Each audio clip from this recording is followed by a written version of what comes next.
You guys keep asking me about that moon. Okay. Um, Up until about 8 years ago, I believed in a Newtonian world.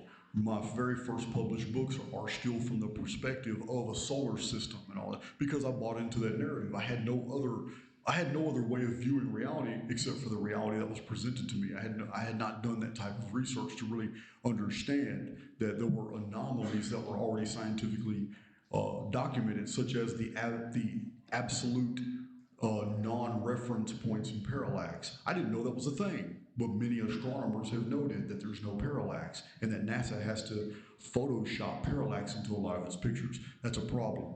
And for those of you who don't understand parallax, it's really simple. If our world is 93 million miles away from a burning star, then that means 6 months from now, we will be 186 million miles away.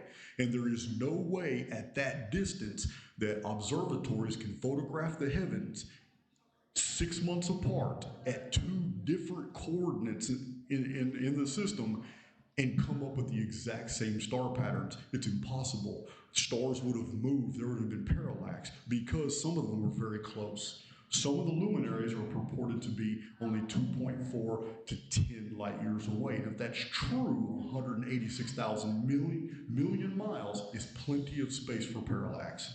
We should have seen not the same stars, but we should have seen totally different star patterns. And that is not what happens. So this has been covered up a lot. That was one, and this was noted crazily. This is the year 2023.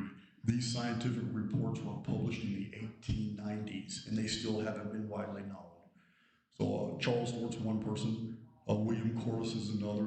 They talk about these type of things. But when it comes to the moon, none of us have been there. Nobody in this room has been to the moon. All we have is the Space Center in Houston, where we can go visit and we can look at actual tinfoil that's been super glued to a golf cart. This is true. I mean, yeah, I've seen it in person. I've been there.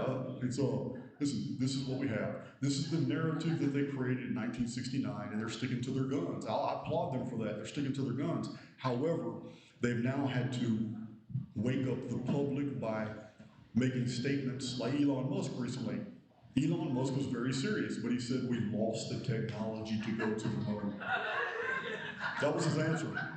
Yeah, I can't be sued for that because I have the video clipped. Yeah, he actually said that we lost that technology. We can't go back to the moon. What we did in 1969 was unprecedented. But that's what Elon Musk said. But what he's really referring to is in 1969, what they did was one of the largest. Basically, it was a black flag. It was a psyop, and the psyop was so perfect because it involved about 95% of the employees of NASA. They were full too. They all had jobs. They were all funded by the government. They actually believed that they were a part of a major undertaking, and only about the top 2.5 to 3% of the employees at NASA actually knew that the rocket they were sending into space was going to land in the Atlantic. No one else really knew that. But everybody at NASA was believing that they were a part of a major, magnificent event in human history.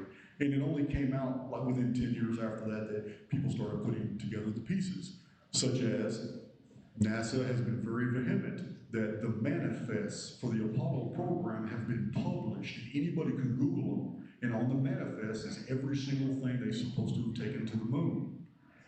Those manifests don't have lighting equipment. There's no lighting equipment on those manifests. They got caught in a line because there's double shadows in all the pictures.